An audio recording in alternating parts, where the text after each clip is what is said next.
Olá, pessoal. Eu sou Marcelo Madureira e esse é o programa Longe se Vai. Bem-vindos ao Longe se Vai. O Longe se Vai é um podcast dedicado à conversa sobre o futuro. O nosso futuro que cada vez está mais presente.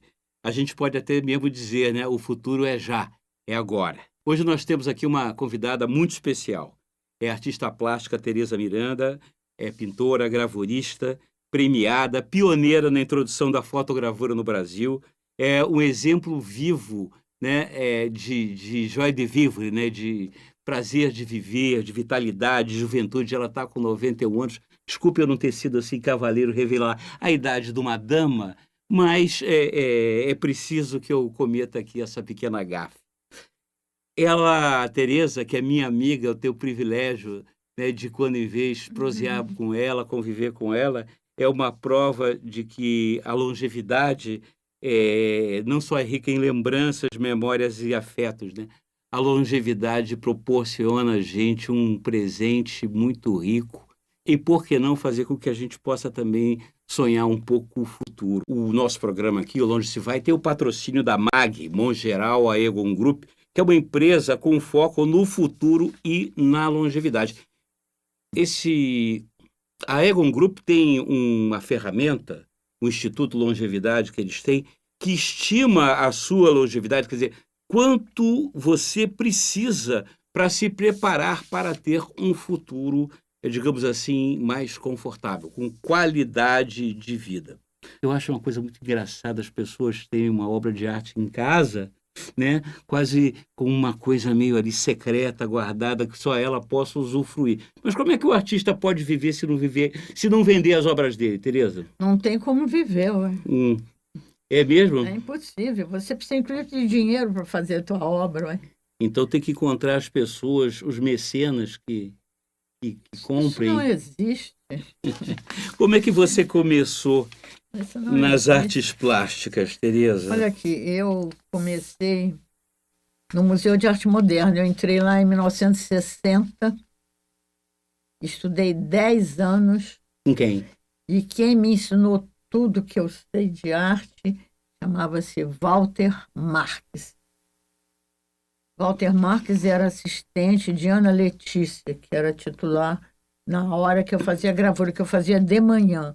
Na parte da tarde, quem era o que dirigiu o ateliê todo do museu chamava-se Edith Bering, mas ela dava aula só a partir das 5 da tarde. Eu dava aula de manhã, porque eu deixava meu filho pequeno no Santo Inácio, ia para o MAN, estudava, sei de lá 1 hora, pegava meu filho, aí ia para casa, entendeu? Então, foi assim que eu comecei minha arte. Você é carioca, Eu sou carioca, nascida na Urca.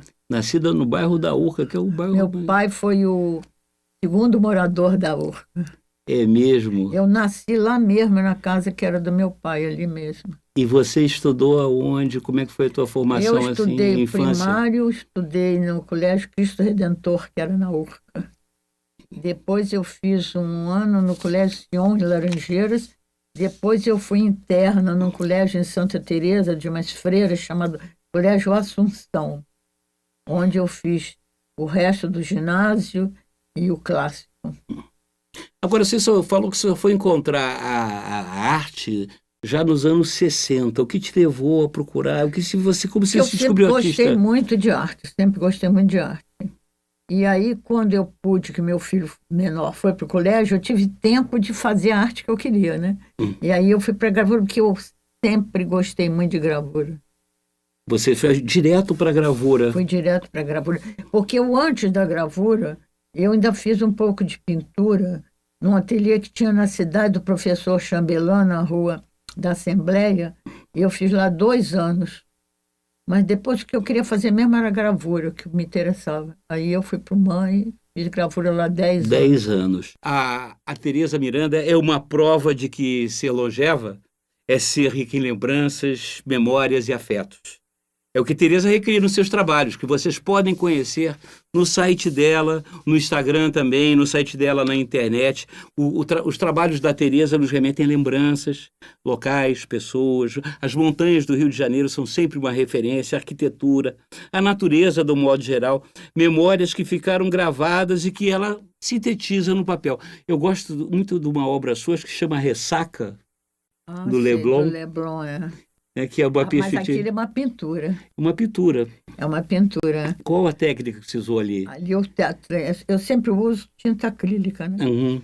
Então aquilo é uma pintura com tinta acrílica. Eu achei aquela o ponto de vista interessante, porque a sensação quer dizer, eu acho que o ponto de vista é de você estar atrás da arrebentação. Exatamente. Né? Que é uma coisa meio extravagante, né? Para um artista, né? Colocar esse ponto de vista, né? Pois é. Mas então, você ainda atua... Mas uma pessoa vendo esse quadro uma vez disse para mim assim, por que você não pôs um surfista? Ah, é? Mas você era surfista. Aí foi engraçado porque eu disse para ele assim, olha aqui, eu não tenho figura humana nos meus quadros. É verdade. Aliás, o Paulo Reckenhoff, que é muito meu amigo, conheço o Paulo há muitos anos, ele dizia assim, a Tereza não tem nunca figura humana nos quadros dela, sempre meu quadro é sempre a paisagem, mas nunca figura humana, né? Na tua família, tinha alguém já que se dedicasse às artes, que mais ou menos te levou ao desenho? Meu pai era engenheiro, a minha mãe ela era do Maranhão, né? Uhum. E veio para o Rio, casada já com meu pai, que meu pai era engenheiro de porto, e ele veio já casado, e eu nasci na Urca, como eu disse antes, né?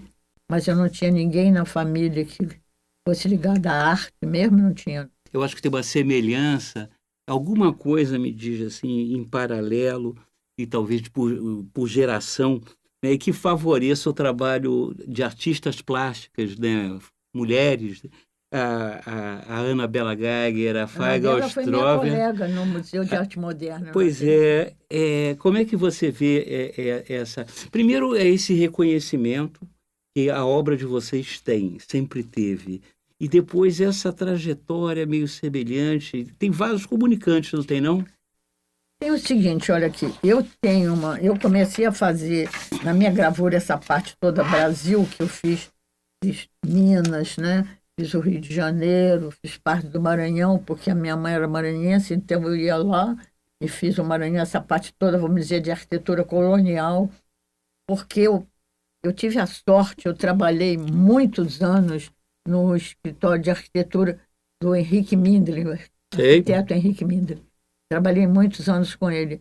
A mulher dele, a Vera, foi minha colega no Museu de Arte Moderna. Nós somos compadres. Eu sou madrinha da Kátia, que é arquiteta, filha do Henrique, eu sou madrinha dela. Então, a Vera era uma excelente gravadora. E nós fomos colegas no museu também, de arte moderna, no ateliê lá. E o Henrique passava toda essa importância da arquitetura, de tudo que era o Brasil. Então, aquilo vai te influenciando, você vai vendo aquilo e fotografando. A Faiga Ostrov também se dedicava muito à gravura. Você falou que vocês foram colegas. A Faiga, não fui colega, a Faiga era professora no MAN, ela dava cursos extraordinários no MAN. Você foi professora na PUC de gravura, 45 anos. 45. Parou ano passado agora. Parei ano passado, em julho. Também já foi muito tempo, né? Não, mas por que parou? Parou por quê? Parei exatamente porque eu tinha um monitor, que era mais meu assistente que monitor, que era o Bruno Big, o grafiteiro. Sei. Então, como ele parou, eu não podia mais aos 90 anos, sabe como é? Ter 22 alunos dentro de um laboratório, horas seguidas. De 7 a 1 da tarde. 7 a 1 da tarde. Eu precisava de uma pessoa, porque uma coisa é você dar uma aula que você fala assim, sentado na cadeira falando. Outra coisa é você trabalhar com aluno, com ácido, com prática, não sei mais o que. É muito diferente, quer dizer. E o Bruno me ajudava muito, né? E aí, quando o Bruno me disse que ele não podia continuar porque ele tinha muitos contratos para fazer esse ano, aí eu parei e me aposentei. Não, mas você continua a sua atividade, a sua obra de artista plástica, você continua produzindo em casa, no seu ateliê. No meu ateliê, exatamente. Eu conversava com a Fábio Strober, assim, o artista tem um problema, que ele é um inquieto eterno, é a inquietude, a insatisfação, é o que move ele. O problema da arte, assim, é sempre a próxima obra, é o por fazer. Como é que você se confronta com isso, assim, né? Eu não sei te dizer, porque isso é uma coisa nata. Você quer melhorar sempre, né? Procurar melhorar sempre. Que eu comecei pintando nesse curso que eu te disse do professor Chambelán. Mas como eu queria fazer gravura, eu me meti no manto. Quer dizer, você vai sempre procurando fazer coisas, né? Antigamente eu fui muito a São Paulo fazer litografia, sabe? Fiz muito, que lá tinha uma gráfica do Elcio em São Paulo, que a gente fazia litografia. E a gente vai sempre tentando fazer alguma coisa, né? Pois é, hoje Melhorar seu padrão, melhorar seu conhecimento, né? Tudo mais. você trabalha todo dia. Trabalho. O que te inspira hoje? O que te motiva Eu acho que esse na negócio de tua obra? inspiração é uma coisa muito... Eu acho que a arte é uma luta, sabe? Não tem nada de inspiração. Eu não acredito em inspiração, não. Eu acho que você tem que trabalhar e trabalhar em muito, tentar fazer o melhor possível e vai tocando, né? E é sempre Esse aqui. negócio de arte, inspiração, isso tudo eu acho uma balela. A arte você tem que trabalhar e muito, meu filho, muito. Senão você não chega lá. Agora eu vou dar uma de Pedro Bial aqui. Tirar uma onda de Pedro Bial. Em 1973, o Carlos Drummond de Andrade, é esse mesmo, o poeta, escreveu o seguinte para Teresa. De Teresa Miranda às casas, meditam no tempo e no espaço. Há um silêncio isento de asas, do céu que eu cativo abraço. De Teresa Miranda às ruas são roteiros de solitude. Nelas vão ocultar-se nuas memórias de que o progresso elude. De Teresa Miranda o Cristo, dilacerado é seu destino. Tem um negro brilho imprevisto e da gravura brota um hino. Como é que você se sentiu? Eu acreditei, vou te contar. Eu conheci o Drummond. Eu tive uma grande amiga na minha vida que chamava-se Maria Clara Machado, do tablado. E o Drummond ia ver as peças e a Clara separava uma cadeira para ele sentar na plateia, num cantinho, para ele não ser incomodado. Então você conhecia o Drummond de longe, sabe? Aquele ali é o Drummond sentado ali, ninguém ia mexer com ele. Aí um dia eu tive, a marchand que eu tive na vida chamava-se Giovanna Bonino. Da Galeria Bonino. A Galeria Bonino. Então a Giovanna um dia me disse assim, sabe quem esteve aqui? Você não acredita. O Drummond. Eu estava com uma exposição na Bonino. E ela disse, o Drummond esteve aqui muito tempo olhando o seu trabalho. Eu nem acreditei. Eu disse, não acredito, Giovanna, ele esteve aí. Passa-se uns dias, umas semanas. Um dia eu tinha, meu ateliê era na Urca, antigamente. Na Avenida São Sebastião era meu ateliê. Na Urca. Aí eu chego no ateliê e estava no meu caninho assim uma carta. E a carta eu vi, quando eu virei, estava Carlos Drummond de Andrade. Eu disse assim, eu não acredito. Subi para o meu ateliê, quando eu abri era essa poesia. Aí eu fiquei numa emoção, você pode imaginar. Aí eu telefonei para a Clara. E disse, Clara, você não acredita. O Drummond fez uma poesia. Clara disse, telefona para ele. Eu disse, como que eu vou telefonar para ele? Telefona, ele adora falar no telefone. E a Clara, telefona, eu estou te dizendo, ele é meu amigo, telefona para ele. Aí eu telefonei para agradecer a ele, aí conversamos muito tempo no telefone, aí ele ficou meu amigo. De vez em quando a gente falava no telefone. Sempre no telefone. Ele gostava de falar no telefone, o Drummond. E você também, você privou e priva ainda de um amplo espectro de amigos, né? A dona Fernanda Montenegro, o Luiz Gravatar, pessoas tão queridas, tão interessantes, né? Mas tem uma pessoa que você sempre fala, que era o Goulart. O Goulart foi meu amigo também. Ele era uma figuraça. A gente separou o seguinte, ele falou o seguinte sobre você. É dessa relação afetiva das pessoas com a sua cidade que nos fala Teresa Miranda, fixando fachadas ou detalhes, acentuando o contraste entre a arquitetura de ontem e de agora. Ela, ao mesmo tempo, resgata e denuncia, mas, sobretudo, faz aflorar na superfície do papel a carga de existência acumulada na caliça das paredes, nos portais e nas sacadas. Porque o Goulart... Grande Goulart, né? O Goulart é uma pessoa especial, né? Ele é maranhense, né? Eu sei. Mas o Goulart, ele E a gente se entendia muito, porque eu tive em São Luís, e São Luís está completamente abandonado, né? É verdade, Mas era uma infelizmente. cidade que tinha Não, arquitetura o extraordinária, casario é né? espetacular. Tá tudo abandonado. Ele chega ao cúmulo, sabe como é? Não a parte, o casario, que eu não sei como está agora, que eu já não volto a São Luís há muito tempo. Mas a última vez que eu estive, eles pegavam as casas com aqueles azulejos fantásticos, tiravam para vender os azulejos e punham azulejo no outro azulejo atual. É esse aí. Esse ladrilho, não é azulejo, é ladrilho. Aqueles ladrilhos. O pior de tudo é o porcelanato. O porcelanato devia ser proibido. Já viu na propaganda de loja de construção? Porcelanato. Essa coisa pena. Miserável que se É inventou. tão bonita a cidade de São Luís, né? Eu me lembro que a minha mãe tinha um português lindíssimo.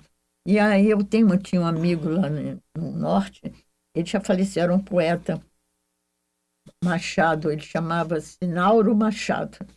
E ele dizia para mim que a televisão, quando entrou em São Luís, ela conseguiu, pouco a pouco, acabar com o português dos maranhenses, ele falava. Engraçado, Pois é. né? Eles começaram a falar do que eu vi de televisão, e porque eu me lembro que a minha mãe tinha um português perfeito. Escorreito.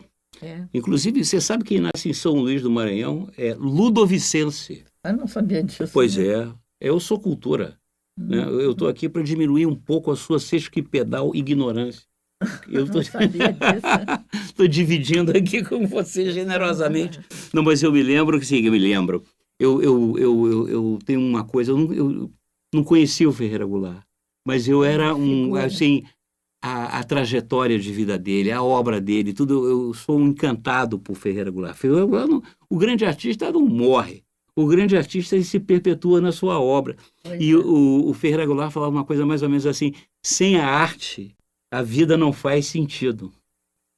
É isso mesmo. Ele era uma pessoa... Eu gostava muito também da Tereza, mulher Tereza. Que a gente gostava muito de ver os desfiles de escola de samba, nós íamos juntos. Eu gostava muito, muito, muito. Aliás, você já foi pioneira nessa história de escola de samba, né? Eu saí 22 anos na Mangueira. É mesmo? Com tudo de fora? E tudo de fora nada. No meu tempo não era nada do que agora. Era muito diferente. Já faz anos que eu parei, né? Mas no meu tempo era diferente. Você ia, não tinha nem quadra. A gente Os ensaios eram onde? Lá no Buraco Quente, subia, porque o Marcelo Jefferson, ele que começou a ser pai do Alfredo. Pai do Alfredo. Ele me convidou: você não quer ser na Mangueira? Eu disse: quero. Aí eu ia sempre sair com ele na Mangueira, assim que eu comecei. E saímos 22 anos. Ele continuou. Eu parei. Teve uma época que eu parei. Porque aí a Mangueira não era mais a mesma. Entrou gente demais.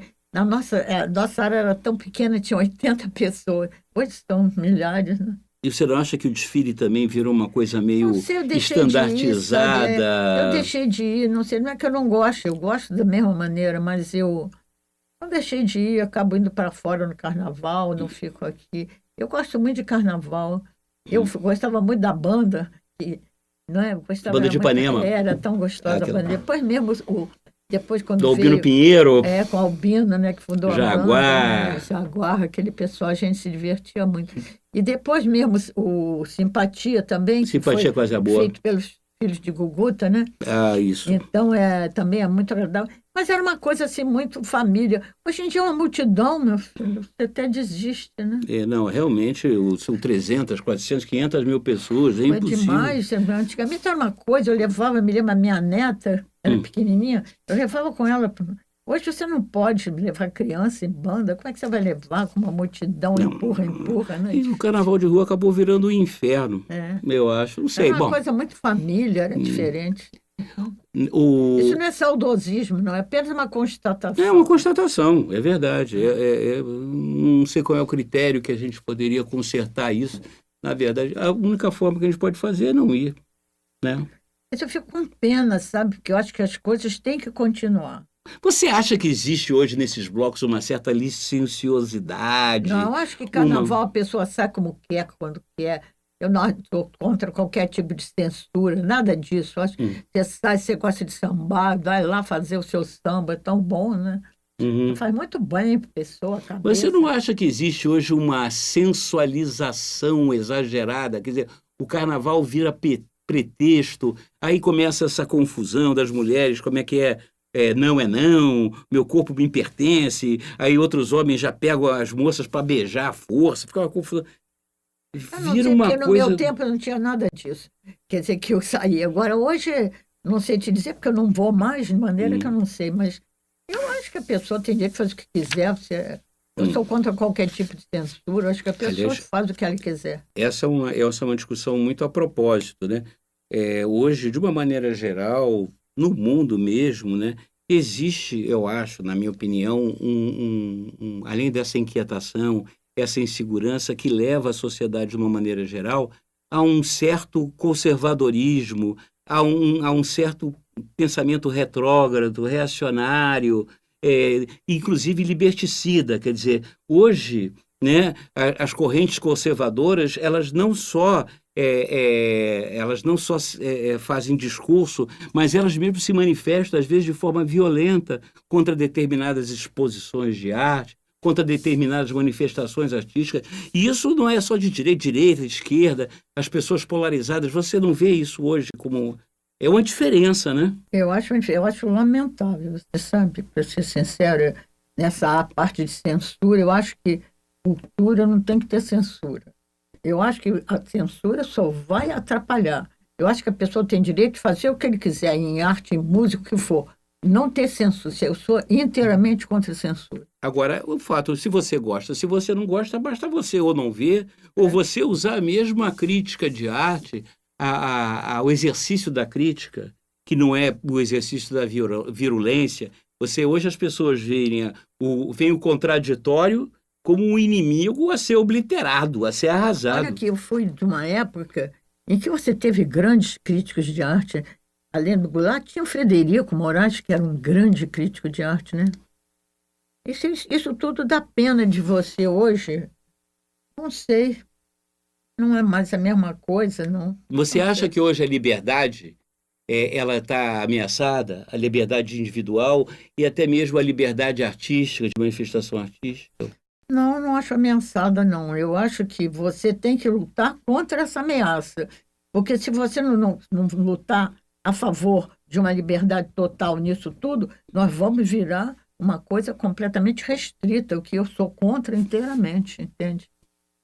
Ô, Tereza, se você me permite me incluir na categoria dos artistas, sem querer com isso insultar, né? Mas nós artistas, com exceção do Altamiro Carrilho e do Patápio Silva, sempre levamos a vida na flauta, né? Altamiro Carrilho era um grande artista. E o Patápio Silva também, e levaram a vida na flauta. Mas, como se dizia antigamente, mas como é que você planeja os anos vindouros, né? É, por exemplo, eu vejo você muito preocupada com seus filhos, seus netos. Você trabalha até hoje. Como é que você faz algum planejamento financeiro, alguma coisa assim? Meu filho cuida muito dessa parte para mim, sabe? Dá para viver no Brasil como artista plástico? É possível uma pessoa viver da artes plásticas? Depende de cada um, né? Conforme você tem mercado, né?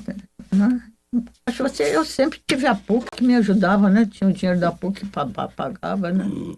Ô, Tereza, e como é que você vê hoje o mercado das artes plásticas? De uns tempos para cá, começou a Arte Rio, São Paulo e tal, uma movimentação. Eu acho muito interessante a Arte Rio. Bom, você não acha que na arte contemporânea, nessa história toda, nesse movimento todo, tem também muita picaretagem, Acho. né?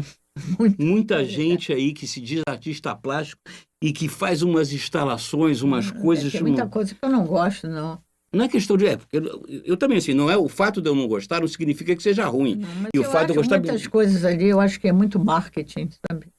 Pois é, e esse é o Às problema. vezes você vê um artista de grande valor e não consegue o marketing, e outros que não têm valor conseguem, né? Eu tenho um amigo meu que foi marchand e é um grande colecionador, nem está mais no Brasil, mas ele sempre disse uma coisa muito interessante. Ele foi galerista também. Ele dizia assim, ele diz ainda, né? Mas ele só é colecionador hoje, que a arte não é investimento, a arte é fruição. Você concorda? Porque esse povo vê tudo a arte como investimento, né? Eu acho que a arte, quando a pessoa gosta, ele tem um quadro em casa porque ele gosta. Ele vai no artista, comprou porque ele gosta e põe na casa dele, né? Agora, o colecionador é diferente.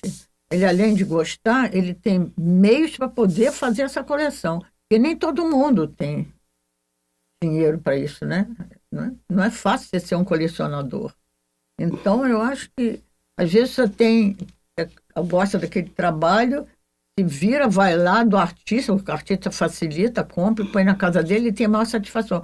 Agora, o colecionador é diferente, além dele gostar, ele tem meios para poder fazer o que o Gilberto fez, né? Na verdade, o colecionador acaba até assumindo um compromisso com a coletividade, com a sociedade, porque a coleção que ele vai formando, que sempre tem um sentido, tem um propósito, acaba, de uma maneira ou outra, obras em exposições, ou mesmo ele forma com o acervo dele uma coleção, Exatamente. um museu próprio, né, como a gente tem aqui os grandes colecionadores, né, porque não adianta, a arte tem que ser compartilhada. É claro. Não faz sentido Você vê, a coleção do Gilberto está toda hoje em comodato com o Museu de Arte Moderna, né? Ela está toda lá, né? Espero. Esse é o problema no Museu do Brasil, né? O problema dos museus brasileiros é que eles são muito inflamáveis, né? Mas aquilo foi uma falta de sorte, né? Eu não estava nem aqui, eu estava na Europa nessa época. Que eu estava na Europa, estava até com uma grande gravadora, que eu tenho o maior respeito, que é a Renina Castro, uma gravadora claro. de São Paulo. E nós lemos, chegamos em Lisboa, vimos na vitrine da Varig, Museu de Arte Moderna, pegando fogo. A gente não acreditou, né? Foi uma coisa muito... E foi toda a coleção do Torres Garcia junto, né? Pois é, o acervo nunca mais humano, o Museu de Arte Moderna do Rio de Janeiro foi a mesma coisa. E pior, a história, as pessoas não aprendem com a história, porque há 2, 3 anos atrás o Museu Nacional também pegou fogo, uma vergonha. Uma vergonha. Coisa, né? Como é que pode? É queimar o passado, de certa forma, queimar a cultura, Isso queimar vergonha, o conhecimento. Tereza, a passagem do tempo ajuda a dimensionar o futuro, a gente pensar o futuro, ajuda a gente a se preparar para o que virá. Como é que você pensa isso? Olha, eu nunca pensei muito nisso, não, para ser sincero. Eu acho que você, para ser longeva, você precisa primeiro fazer muito exercício físico, porque senão você não chega lá, querido. Você jogou tênis muito tempo, né? Eu joguei tênis muitos anos, depois, quando eu morava na Urca, depois quando eu fui para Ipanema, eu comecei a correr na praia e corri anos na areia, mas muitos anos, não é poucos anos, não, anos. Até que cheguei num ponto que o meu médico disse assim, meu médico é o Lamy, é uma pessoa que é um grande amigo meu, além de ser um grande médico. Ele disse para mim, pare de correr na areia, vai correr no calçadão. Eu não tenho mais idade. Aí eu passei para o calçadão. E agora eu andava sempre andei 6 quilômetros todo dia. E você, se não fizer exercício, você não chega. Então, para você chegar a uma idade... Eu estou com 91 anos. Se você chegar nessa idade, se você não tiver exercício físico, você ser um velho chato, que não pode levantar, não pode ser o quê, não sei o quê, isso é muito. É bom você viver com plena vida, senão não adianta, né? Por isso, né, nós temos na MAG o Instituto Longevidade. Olha só que beleza de comercial que eu faço aqui. E você, né, que você não é artista plástico, mas você está vivendo, você tem que pensar no seu futuro. E procura lá no Instituto Longevidade uma ferramenta que te ensina ou ajuda você a se planejar para o futuro. Você vê lá quanto você precisa, por exemplo, economizar ou guardar todo mês para você poder ter no futuro digamos assim, uma aposentadoria, né, que não seja a aposentadoria do Estado, que te permita uma vida melhor. Vai lá. Tereza, aqui a gente já está fechando aqui o nosso papo, a nossa conversa tão agradável. Eu ficaria falando com você aqui horas e horas e horas. Mas me diz uma coisa, o que você não fez ainda que você vai fazer? Eu gostaria muito de viajar com meus netos, mas isso precisa de dinheiro, né? Mas quem sabe, né? A vida pode melhorar, né? E a gente poder, né? Eu gostaria muito de viajar com meus netos. É uma coisa, mas isso, ou com esse dólar caríssimo, essa você viajar com o euro caríssimo, como é que você vai ficar viajando pelo mundo? É muito O difícil. que você gosta de fazer em viagem assim? Eu gosto de ir aos museus, eu gosto de ir aos teatros, eu adoro teatro. Isso, eu gosto muito de teatro, aos Exposição museus, de artes as plásticas? exposições. E ver a natureza mesmo, né? Tem coisa mais gostosa do que você andar pelo Sena ali em Paris, né? Passeando, né? Tão gostoso. De uma maneira geral, eu acho viajar bom de qualquer maneira. E férias, até em São João do Meriti é bom, né? Em qualquer lugar que você vai, você curtindo, você vai por lá, né? Porque a gente está sempre aprendendo, conhecendo novas culturas, novas pessoas, até o clima é diferente, é tudo diferente. O diferente é bom.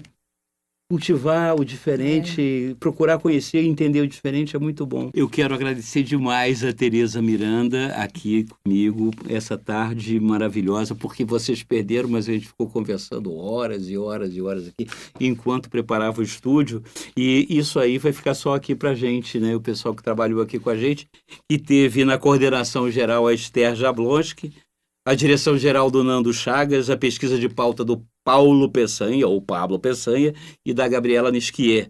No áudio, o nosso querido amigo Anderson Santos, na câmera o Vitor Ciríaco e Rodrigo de Castro. A produção foi da Letícia Pacheco e nas mídias, Denise D'Ambrose. A gente aguarda vocês no próximo Longe Se Vai. Um beijo, Tereza. Foi um prazer. Um beijo, um queijo, tchau.